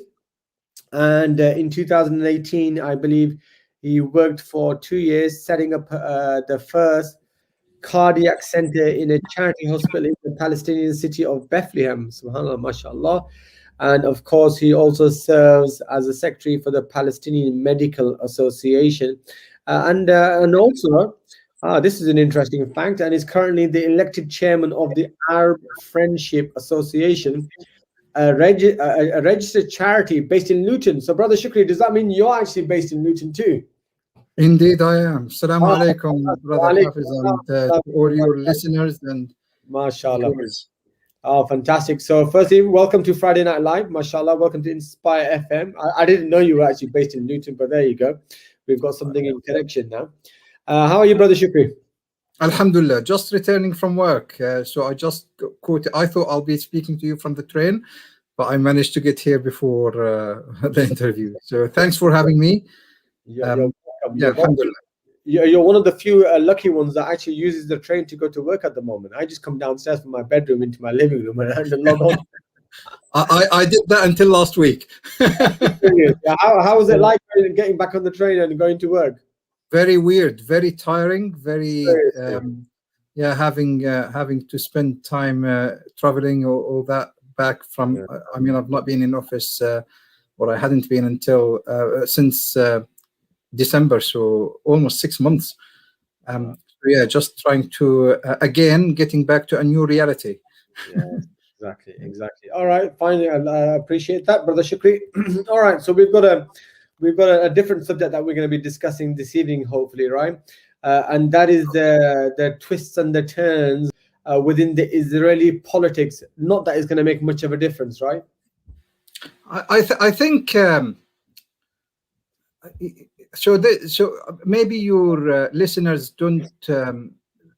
Rightly so, they don't necessarily know much about Israeli politics, internal politics. And maybe if I give some feedback or some brief summary of what we are talking about here, that might help them just capture some of the, just view what is exactly, why is this a main news globally, not even if you're not interested in or directly involved in the conflict in Palestine. So let's define what do we mean by Israeli politics first, because that's an important definition. And people who are interested in the Palestine issue, then they need to understand this very well. So when we talk about Israeli politics, this is the Knesset, which is the parliament in Israel, and it has 120 seats, and it's elected every 4 years. If of course that's recently it's not been 4 years, it's never been 4 years, and I'll explain why shortly.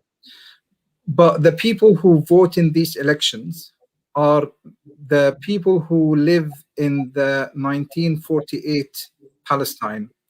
So that's the recognized state of Israel. So this is the land that was historic Palestine occupied by Israel in 1948. So these are the people who vote in these elections. So when you hear about the Arab representatives in the Knesset, these are the Arabs who stayed in their land after the 1948 catastrophe. Right. 1967, so people who live in the West Bank and in Gaza, they don't vote in these elections. However, the settlers who live in the West Bank settlements, the Jewish settlers living in West Bank Jewish settlements, they do vote in these elections. Right. The people of Jerusalem, so we've talked about two people who live in the land of Palestine. Or three people. We talked about the people who live in 1948, and then we talked about Jewish settlements in 1967 in the West Bank, and now we are going to talk about the West Bank Palestinians. They don't vote in these elections. The people of Jerusalem, they don't vote in these elections unless the very minority who already have full Israeli passport and citizenship. So so there are around 300,000 Palestinians who today live in Jerusalem, and the vast, of course, part of Jerusalem was occupied in 1948. Part of the remaining was occupied in 1967.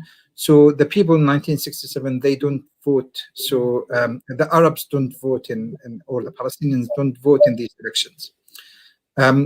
So that's the politics of it. So the politics are mainly involve the Jews who live in the land plus the Arabs who live in 1948 Palestine. Right. Okay. I mean that's brilliant, Brother Shukri. Thank you very much for that context. I think that's very important, and it's very interesting actually, because I mean, not only do you get from what I see is an apartheid in the whole of that land, but it's also political apartheid too, because it's very selective in terms of who can actually get involved in that flawed Absolutely. political, and obviously clearly the indigenous Palestinian peoples aren't even though even if they even if they wanted to get involved, they can't get involved in that process. So just to complete the image, so Palestinians who live in the West Bank and in Gaza Strip, they elect Palestinian members of a Palestinian parliament that was last voted for something like 2005 or 2006. I'm not quite sure. But a lot of these Palestinian representatives of the people, a lot of them are already in Israeli prisons. So it's not really a privilege to be a Palestinian parliamentarian. Yes. So if you get through the elections, you may end up in prison anyway. I think of course the number of elected Palestinians in Israeli prisons varies each day, but I think there are around 15 to 20 of them now in prisons. Right. All right. So I really appreciate that kind of context and the framework and help us understand what is this so-called Israeli politics at play. And when you start looking at the facts, and you realize it's a very, very one-sided political kind of a fiasco and a political kind of a theater that we're about to discuss. But even when we discuss it, and we discuss the Israeli politics within the context at the moment, what is going on at the moment, Brother Shukri, right? Yeah. Now he's been at the helm for the last 12 years, right? So 3 full terms, right? And he's almost survived a lot of sagas and a lot of scandals, hasn't he? And I wonder to what extent this recent bombarding of the Muslims in Gaza was to do with try to salvage his own reputation and his image and try to hold on to power. To what extent it was all about holding on to power and trying to show that he's continuing to remain tough and he's the man that they should trust, and to try to distract the people from his cases of fraud and cases of other cases that are going on with regards to him through the kind of legislative system within that land. Yeah. So of course, as you said, so Benjamin Netanyahu has been the prime minister for the last 12 years, but he also was a prime minister shortly before that as well. So he's been dominating Israeli politics for a very long time. So he's of course he's very, very powerful. But now the landscape, the political landscape in Israel is very turbulent anyway, and the new government that we're talking about today, it was voted or is based on a Knesset that was voted in March before the most recent events in the Gaza Strip and the West Bank and that. So I personally I would have I would have liked to see new elections to see how that conflict changed the political landscape. But that at the moment that is not to happen. But I don't think the new government is stable. Of course, we are seeing a fourth election, I think, or the third in 2 years. Even with the strong Benjamin Netanyahu alliance, he couldn't formulate a stable government. And I don't think this government, although it's very exciting, I think people are very excited about what's happening because of the story that you've got 6 or 7 parties of the opposition from all different ideologies coming with a number of seats of 4 or 6 or 7 combining together to join an alliance to get rid of Netanyahu. So I think that is the exciting thing. I don't think Brother Shukri, let me ask you. I mean, you said that's the exciting thing, but I'm reading the profile of Naftali Bennett, right?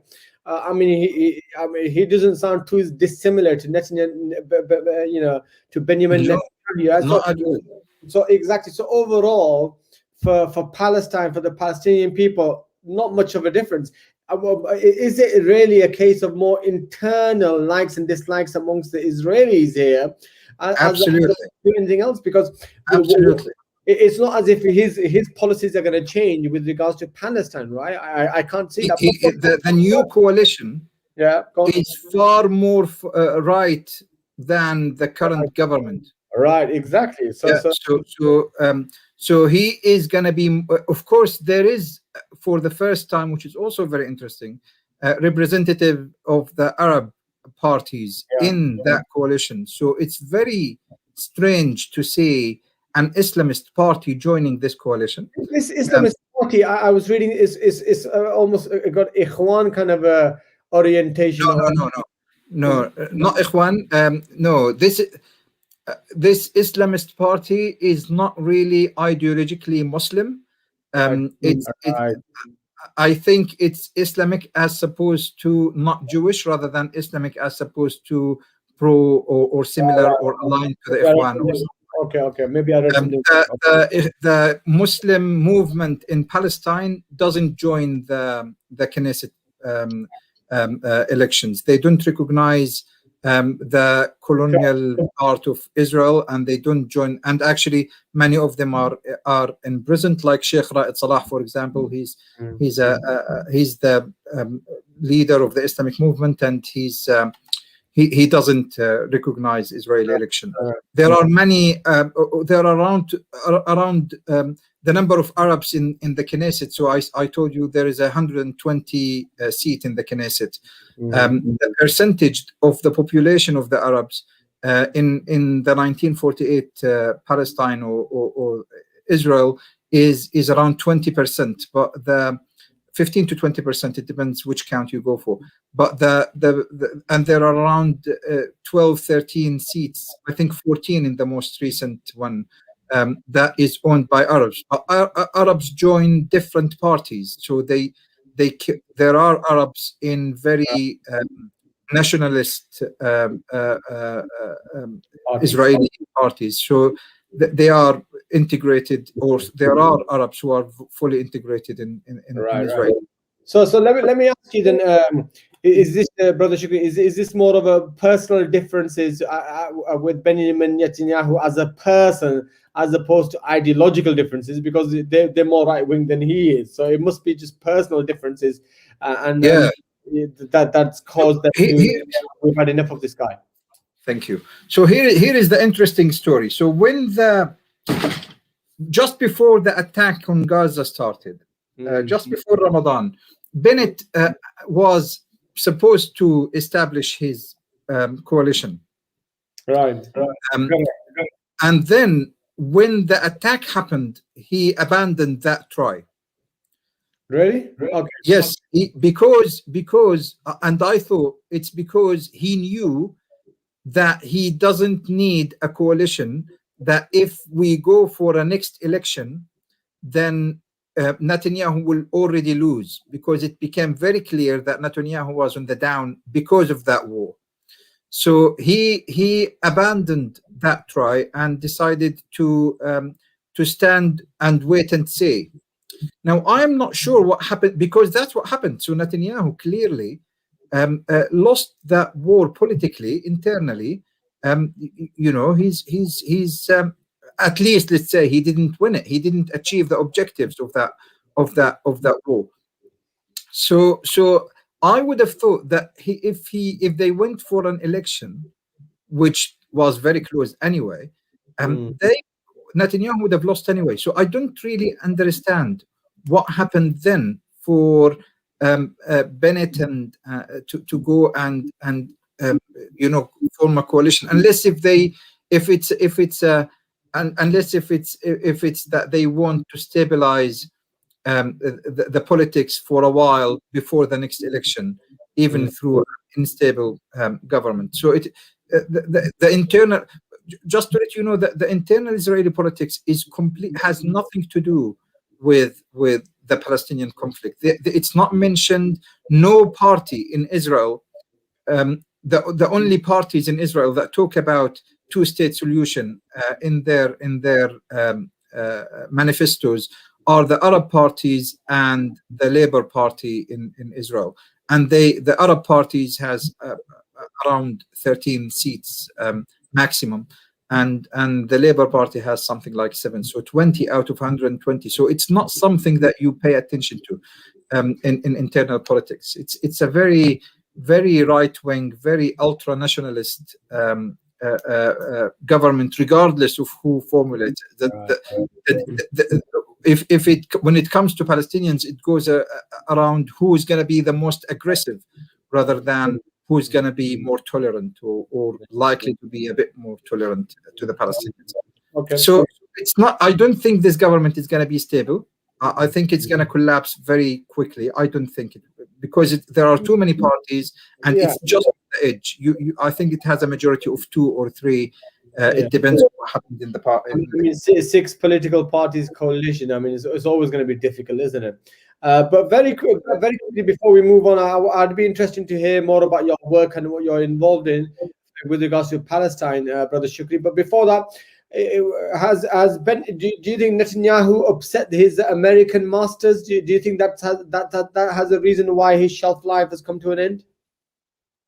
That's a big. They sucked America to the core. Netanyahu sucked America to the core during the Trump presidency. Trump gave them Jerusalem, moved the embassy, recognized Jerusalem, recognized the West Bank, recognized the Golan Heights, squeezed the Palestinians absolutely, completely, brokered some peace deals with the Arab countries and normalization of relationship with Israel.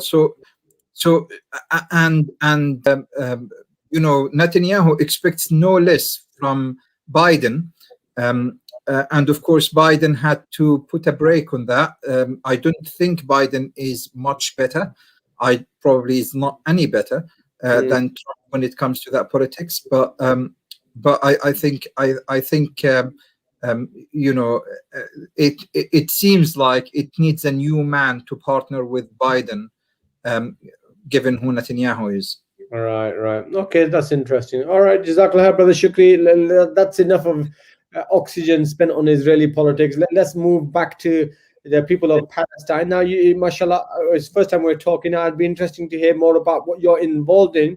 I mean, so which city are you from in Palestine, and what's this about the Palestinian Medical Association? What is that? What is that busy with? What's that involved in? What's your scope of work? So I am from a city called Tulkarem, to the north of the West Bank. Bethlehem, isn't it? Tulkarem, yeah. Yeah. The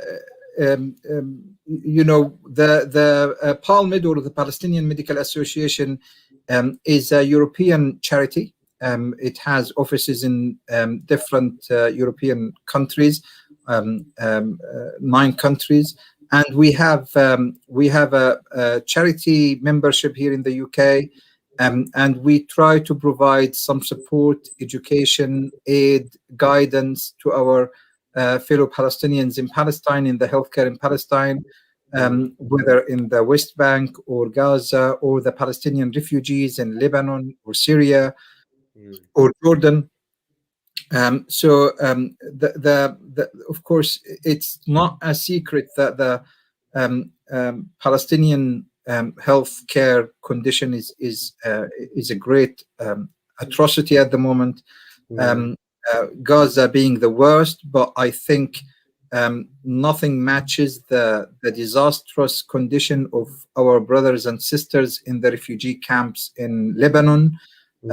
These people have been literally abandoned for 70 years, and their human conditions are miserable. And their misery became mounted several folds with the refugee crisis from our brothers, the Syrian brothers, who a lot of them moved to Lebanon as well. And of course, the political situation in Lebanon is again another measure. So wallahi, yani, you know, the situation there for people, for individuals who would easily die from any simple condition that you, yeah, it's very difficult. Yeah, unfortunately, I mean, I don't have the time to actually go into the detail because I've only got a minute left and then the show ends. But subhanAllah, I think I'm going to ask the producers to invite you back, Brother Shukri, because I would like to actually look in a bit more detail with regards to the medical condition and the medical support and the medical infrastructure. You know, I mean, we know it's limited and we know that it's volunteers and we know it's on the best, you know, best effort basis, but it'll be interesting to actually shed a bit more light on that, right? And see what kind of work is being done and how, you know, people who can actually help. Yeah, because at the end of the day, subhanAllah, we know whatever infrastructure we build, it gets destroyed eventually. It's very limited in terms of resources, but you know, the people of Palestine, you know, they need our support in all of those different areas as much as possible. But right now, Brother Shukri, I have to say assalamu alaikum to you because I'm running out of time. But what Thank you so much. I enjoyed this. Thank you. I'll ask the producers to get in touch with you, and maybe we'll set up another follow-up conversation in the coming weeks, inshallah, to discuss this in more detail. I'll be delighted. I'm very delighted. Thank you. Thank you very much for joining us tonight on Friday Night Live, Brother Shukri. Thank you to all your listeners as well. Yeah. All right. Assalamu alaikum. Okay, listeners, that was Brother Shukri, and really nice having the brother giving us a very good insight into the politics of Israel. Unfortunately, we've run out of time. Jazakallah to the producers, Jazakallah to all our listeners for making the show lively and engaging. Until next week, it's Assalamu alaikum wa rahmatullahi wa barakatuh from me, Hafiz Shaban. Coming up next.